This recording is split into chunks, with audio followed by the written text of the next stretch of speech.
Então, pessoal, bom dia, boa tarde, boa noite.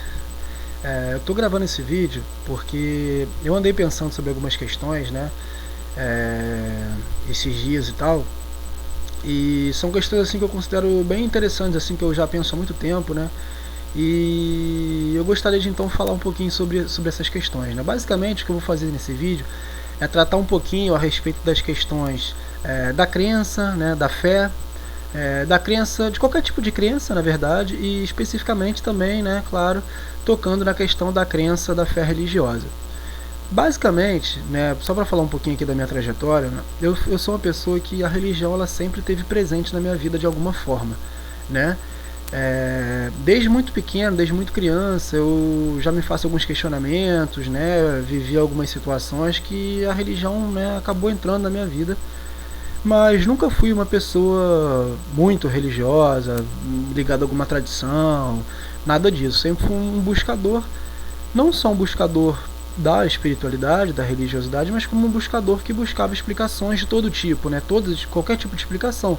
Não só a explicação religiosa, mas a explicação sociológica, filosófica. Sim, buscar entender o mundo, compreender, estudar e tal. Bem, quando eu era muito criança, já me fazia alguns questionamentos. Porém, a minha família nunca me incentivou assim a ter uma crença religiosa e tal. Foi uma coisa muito natural da minha vida mesmo, de acordo com as coisas que eu fui entrando em contato, né? Então, assim, em determinado momento da minha vida, como, sei lá, a maioria dos brasileiros, né, eu fui colocado no catecismo lá para, enfim, estudar um pouquinho sobre a religião católica. Eu acabei fugindo do catecismo, não me identifiquei, fazia muitos questionamentos, ninguém me respondia. Isso aqui não faz sentido pra mim.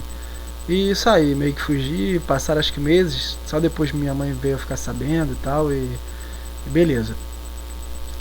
Porém, a questão da religiosidade ela nunca abandonou minha vida. Então, quando eu me decepcionei com o catolicismo, eu acabei migrando, de alguma maneira tive um contato ali com o espiritismo. Isso ainda criança, eu não tenho muita noção de idade, 8 anos, 10, 12, eu não sei direito, assim. Eu lembro que eu tive um contato com o espiritismo bem criança, e claro, era muito criança, não era capaz de entender muitas coisas, e depois eu retorno. E mesmo quando eu tento entrar mais especificamente no espiritismo, tinha um monte de coisa que eu não concordava, uns preconceitos que eu via que eu não concordava.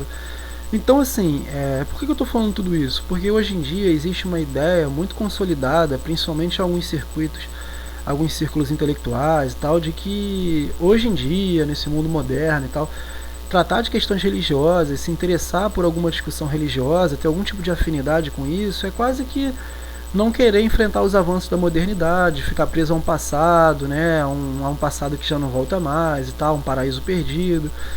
E assim, eu acho essa visão um pouco equivocada, não concordo totalmente com essa visão. Né? Entendo alguns questionamentos, alguns pontos colocados, mas não concordo exatamente com essa visão. Mas o que eu estou querendo dizer é que eu sempre fui uma pessoa que buscava a religiosidade, mas nunca fui apegado, né, demais a uma tradição religiosa. Porém, quando eu entrei na faculdade, fui fazer ciências sociais, no terceiro período eu resolvi puxar uma matéria de filosofia e resolvi estudar Nietzsche. Era um pensador que eu tinha muita curiosidade, ouvia falar, mas não tinha muito conhecimento. Bem, o que eu posso dizer basicamente é que Nietzsche marca uma fase importante da minha vida, uma mudança, uma espécie de ruptura. Não sei se chegou a ser uma ruptura completa, mas o início de uma ruptura, de um questionamento um pouco mais elevado a respeito da ideia de Deus. Então, assim, o que eu estou dizendo para vocês é que eu sempre me questionei a respeito de Deus. Mas era como se cai um tijolo, eu remendo aqui, coloco um pouco mais de cimento e coloco ali outro tijolo e o muro nunca desabava. O mundo vai assim, vão caindo tijolos, vão caindo peças, mas a gente vai recolocando, vai moldando ali. Com Nietzsche, parte do muro caiu, assim, né? Vamos dizer, porque primeiro Nietzsche é muito sedutor na sua argumentação e é alguma argumentação que faz sentido e é uma argumentação que é bonita, é poética. Então, assim, eu fui meio que interpelado por Nietzsche a mudar um pouco a minha visão de mundo. E aí veio aquele questionamento, pô, mas será que não existe nada e tal? Então, assim, não é que Nietzsche tenha abalado completamente a minha fé, mas Nietzsche me fez ter que começar a olhar essa questão de outro modo, né? Sartre fala uma frase muito interessante, assim, uma ideia, né?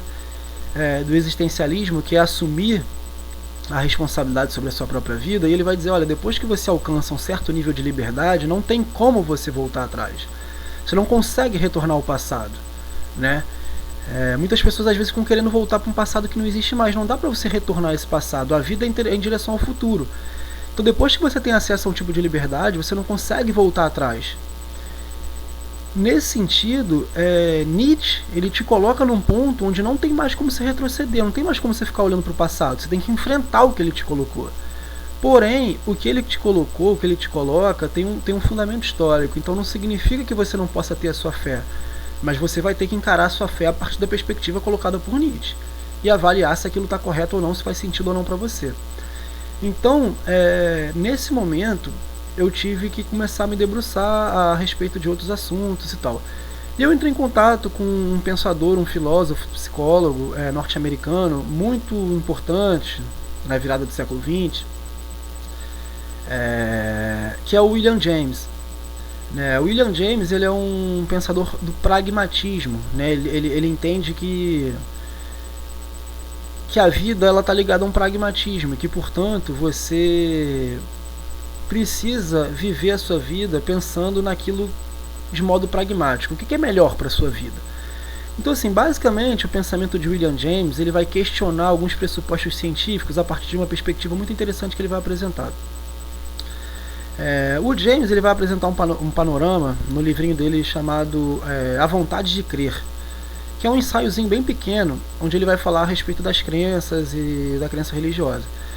Ele vai dizer basicamente que a ciência ela precisa de um certo ceticismo ao investigar determinados fenômenos da natureza, fenômenos das leis da física, da natureza exterior.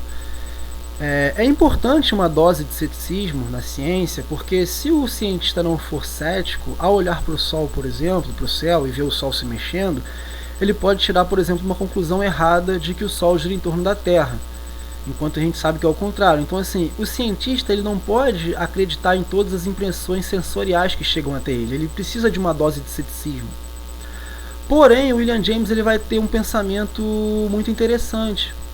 Num pulo que ele vai fazer, ele vai dizer, olha, se a ciência precisa de uma dose de ceticismo em relação a determinado estudo sobre os fenômenos exteriores, não vale a mesma linha de raciocínio, não vale a mesma linha filosófica, não vale essa mesma metodologia científica ao tratar das questões internas ao indivíduo. O indivíduo, ao agir, ao tomar uma decisão, muitas vezes ele não pode esperar. Ele tem que tomar uma decisão e ele tem que acreditar naquela ação que ele está tomando. Então, por exemplo, ele vai dizer, olha, se a ciência não tem como comprovar, por exemplo, sei lá, o que existe em Marte, é melhor ela esperar. Por que vai sair falando sem saber? Isso não vai mudar a vida de ninguém. A gente pode esperar para saber o que tem em Marte. A gente pode esperar evidências mais concretas.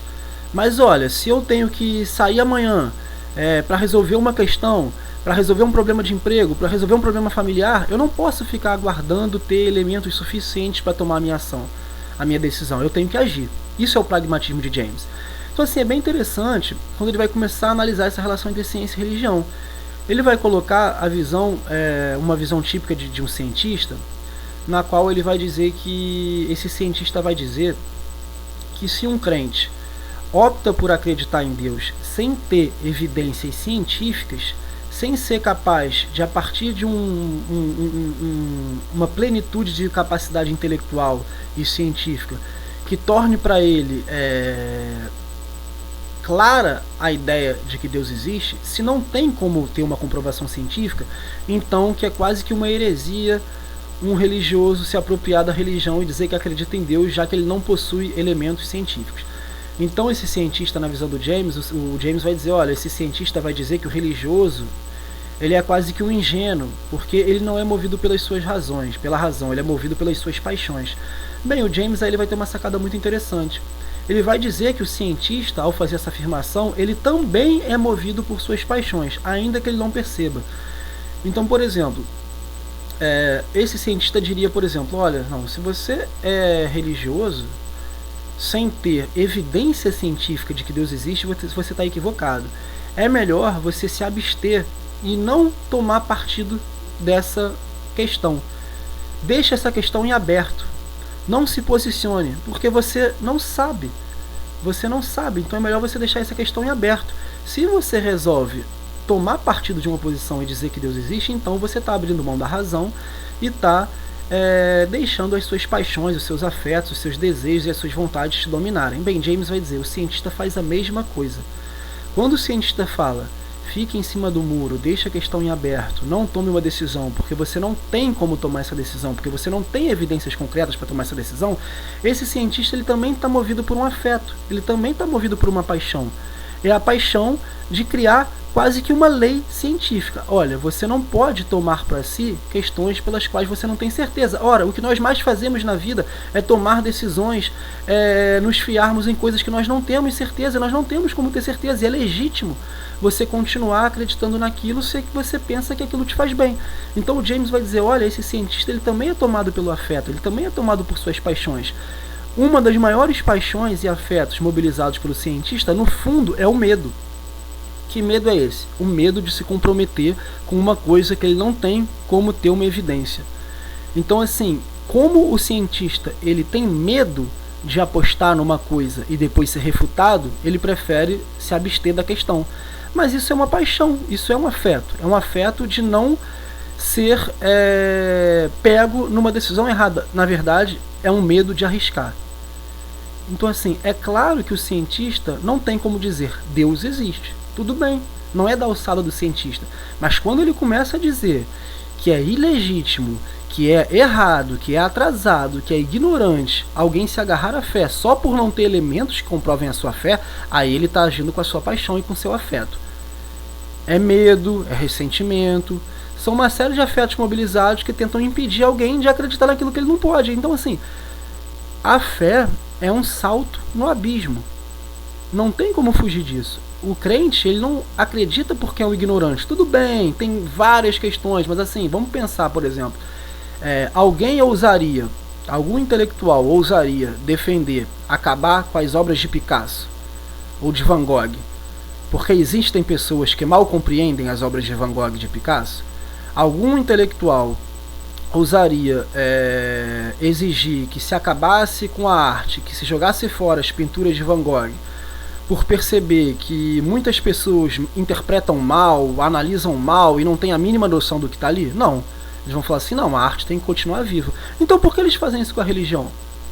Tudo bem, se eles chegam à conclusão de que tem algumas pessoas que são fanáticas, que levam um comportamento violento, tudo bem. Mas daí a dizer que o problema é a crença em si, isso já é um reducionismo, isso já é quase que um ato perverso de controle, tentar constituir uma lei universal a respeito do que pode e do que não pode. Então, assim, William James vai apresentar uma questão muito importante nesse pensamento, e por isso foi muito interessante para mim quando eu comecei a estudar James, que eu percebi que, embora o pensamento do Nietzsche seja muito interessante, a questão da fé ela não está morta, porque ela não é uma questão de evidência, ela é uma questão de escolha, ela é uma questão de um salto no abismo.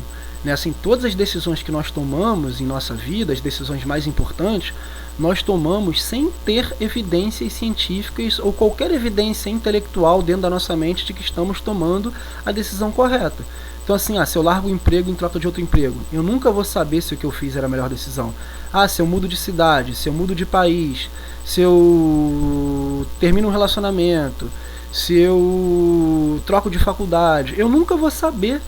Eu posso achar que foi a melhor decisão, eu posso achar que não foi, mas saber, ter uma evidência clara, eu nunca vou ter, eu nunca vou saber. Então por que com a fé isso não é permitido? Isso é ilegítimo. Então, assim, a ciência, ela investiga fenômenos externos, fenômenos da natureza. Nesse ponto, é necessário uma dose de ceticismo. Agora, a vida não permite ceticismo. A vida real, a vida concreta, ela não permite ceticismo. Se você precisar ter evidências claras e completas a respeito de cada ação que você for tomar na sua vida, você vai ficar paralisado. Você vai ser anulado por uma chuva de interpretações contraditórias que irão te paralisar. Você não vai ter nunca como ter evidências científicas ou intelectuais claras a respeito das decisões que você vai tomar. Você tem que fazer apostas, você tem que correr risco. Então, sei lá, é como se tivesse um general comandando uma linha de frente numa batalha, numa guerra, e de repente ele chega para os soldados e fala assim, não, é melhor vocês não atacarem, vocês não têm certeza se vocês vão ganhar, vocês não têm certeza se vocês têm instrumento, aparato militar para ganhar essa guerra, vai ser arriscado. É melhor vocês ficarem parados, esperem até vocês terem certeza de que vocês vão ganhar a guerra. Bem, meu amigo, a triste notícia é que não tem opção. Atacando ou ficando parado, você vai ser trucidado. Então é mais vantajoso, quer dizer, você vai ser atacado. Então assim, se você atacar, se você confiar na sua ação, pode ser que você ganhe. Agora, se você ficar parado esperando o momento certo, você vai perder com certeza. Então assim, o pragmatismo do James é muito interessante porque ele vai tratar dessa questão. Então basicamente ele vai pontuar uma questão onde ele vai dizer, olha só, a premissa, de modo genérico, a religião, ela parte de duas premissas, né? Claro que tem várias religiões, mas ele vai fazer um apanhado meio que genérico. Existem duas premissas. A primeira premissa da religião é, bem, as verdades mais importantes são as verdades eternas, são as verdades que perduram, são as verdades que não são efêmeras. A segunda premissa é, vale a pena acreditar na primeira. Beleza? Então assim, a primeira premissa religiosa, as verdades eternas são as verdades mais importantes. A segunda premissa é, vale a pena acreditar na primeira premissa. Por quê? Porque assim você terá uma vida melhor. Então a segunda premissa religiosa é, vale a pena acreditar. Você pode não ter certeza se essas verdades são eternas, mas assim, me parece que o que há de mais importante é crer nessas verdades. Elas parecem ter um efeito.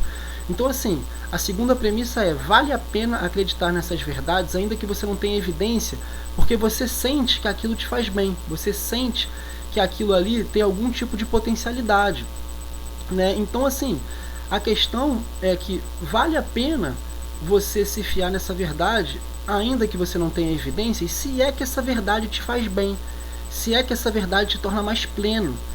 Você não precisa de uma evidência científica. Se você sente no âmago do seu ser que vale a pena crer naquela verdade, então a ciência não tem que se meter.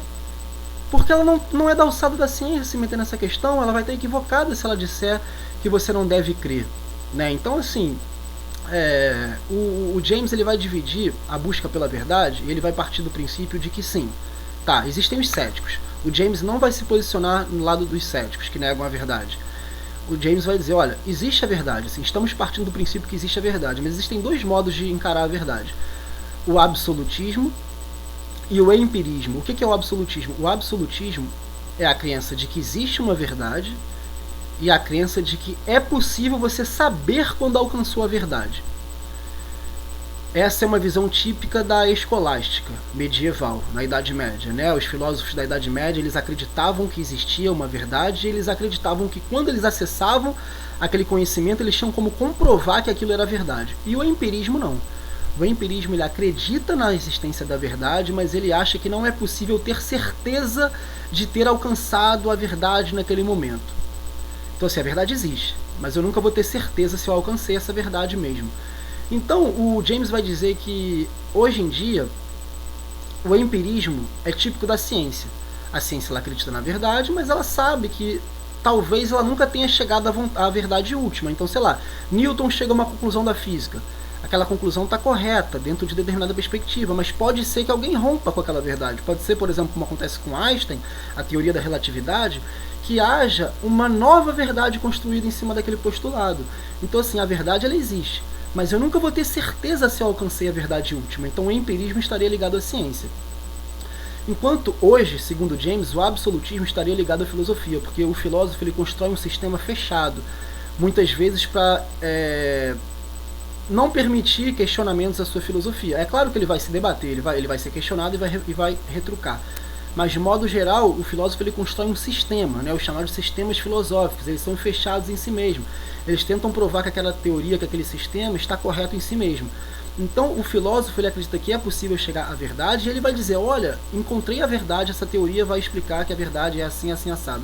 Enquanto o cientista, ele é um empirista, ele acha que é possível chegar à verdade, mas nunca vai ter certeza da verdade. Bom, o James vai colocar aí uma interrogação, ele vai fazer um questionamento, ele vai dizer, olha só, é verdade que os cientistas, de modo geral, a teoria científica, o método científico, ele é um método empirista, seria um sinal de humildade, né, eu dizer que eu não tenho certeza. Eu faço um estudo, eu aproximo da realidade, eu tenho uma aproximação da realidade, mas saber que aquilo é a coisa em si, que eu alcancei a coisa em si, que eu alcancei o âmago da verdade, o interior, que eu cheguei à verdade em si, isso não é possível, isso é uma busca quase que infinita. Porém, o James vai dizer que os cientistas, ou a maioria deles, só é empiristas no momento da reflexão. Quando eles são obrigados a serem questionados, ou quando eles têm que se posicionar diante de alguma verdade, alguma questão, eles esquecem esse empirismo e afirmam, não, a verdade é essa. A tal ponto de dizer, olha, não, você não pode afirmar que Deus não existe, quer dizer, você não pode afirmar que Deus existe, porque você não tem evidências para isso. Então, o que acontece, basicamente, onde o James está querendo chegar, é basicamente assim. Bem, se os cientistas são empiristas e eles reconhecem que a verdade existe, mas que eu nunca vou conseguir acessar a verdade, então quando o cientista fala, olha, se por não ter evidências a respeito de Deus, mantenha a questão em aberto e espere as evidências chegarem, no fundo isso é um paradoxo, porque se a verdade existe, mas não é possível alcançá-la tendo certeza de que ela existe, o crente ele nunca vai poder ter fé. Ele nunca vai poder bater no martelo e dizer, olha, eu acredito. Porque ele vai ter que esperar uma comprovação científica que nunca vai vir. Porque o empirismo reconhece, a verdade pode existir, mas eu nunca vou alcançá-la. Quer dizer, eu posso alcançá-la, mas eu nunca vou ter certeza que eu alcancei. Por isso que a fé está ligada diretamente à dúvida. Santo Agostinho já falava sobre isso, só que a fé tem que ser mais forte do que a dúvida. Claro, para um religioso que acha que faz sentido. Se você acha que não faz sentido crer, tudo bem, mas não diga que é ilegítimo, ilógico alguém crer, porque isso é uma sinuca de bico, é um paradoxo. Se você é empirista e reconhece que é impossível alcançar a verdade, quer dizer, você reconhece que é possível alcançar a verdade, mas que você nunca vai ter certeza que você alcançou a verdade, então quando se trata do fenômeno religioso, a fé é uma questão de salto, é uma questão de escolha. Então James vai dizer, olha, se você chega à conclusão de que para você é bom crer, que isso te torna mais forte, que isso aumenta a sua potência, que isso te dá vitalidade, que isso te faz sentir mais vivo, creia. Creia sem problema nenhum. Te faz bem? Então é isso. Então acabou, então não tem problema, então não tem questionamento. Eu creio porque me faz bem. Eu posso estudar, eu posso me interessar, mas se eu reconheço que eu nunca vou ter comprovação científica, racional, eu faço um salto de fé, salto no abismo e falo, eu aceito essa crença. Então, enquanto o cientista ele tem medo, é claro, ele não precisa acreditar, mas muitas vezes é um certo receio. Não, como não dá para comprovar, como é que eu vou ficar diante dos meus pares ali, dos meus amigos cientistas? Eles vão me ridicularizar. Então eu vou dizer que eu sou agnóstico, que não dá para saber, ou até ateu. Enquanto o religioso fala, porra, que besteira, cara. Toda a vida a gente toma decisões sem saber se ela é a verdadeira, sem saber se eu tenho evidências concretas. Agora, em relação à questão da fé, eu tenho que ficar de fora, porque é quase que uma lei científica que eu não posso acreditar sem ter evidências, sendo que o que a gente mais faz na vida é tomar decisões sem ter evidências. Não, então o crente ele acaba chegando à conclusão de que vale a pena crer, porque crer me torna mais forte, crer me torna mais presente, mais vivo.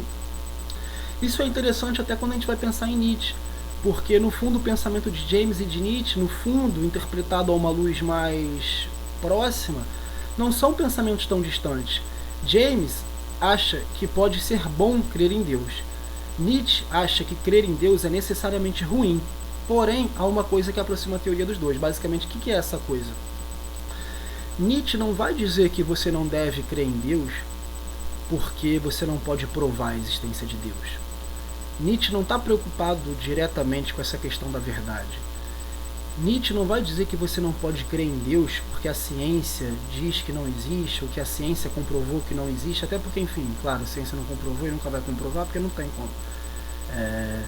Então, assim, Nietzsche não vai dizer que você não deve crer por conta de um método científico que nega a existência de Deus, ou que coloca a impossibilidade do conhecimento da divindade, da verdade.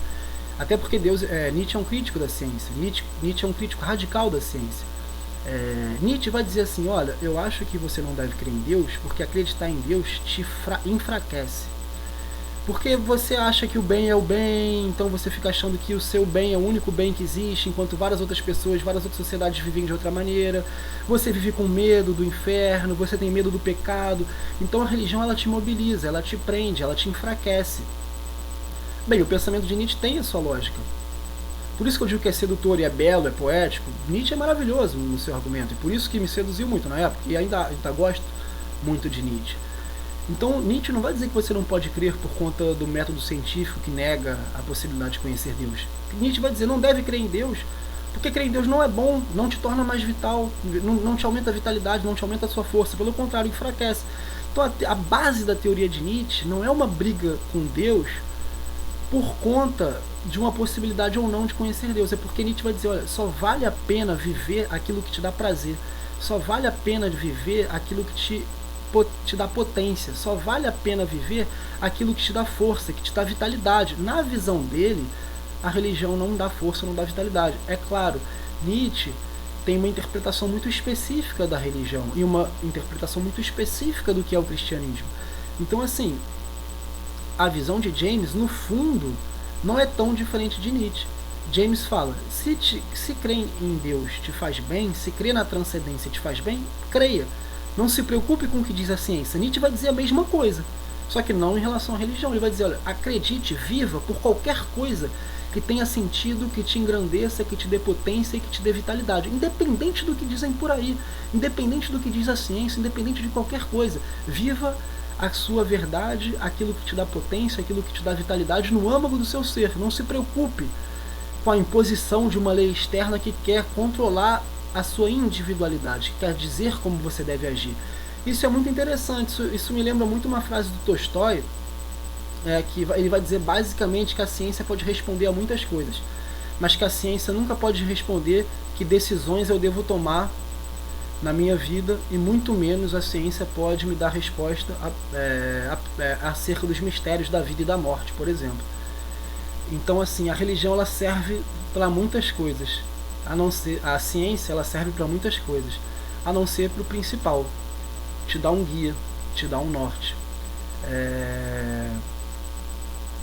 fazer você conseguir lidar melhor com os questionamentos da existência, os mistérios da existência, que isso não é que a religião vai resolver, mas ela te oferece um caminho, que, enfim, você pode tentar seguir, né?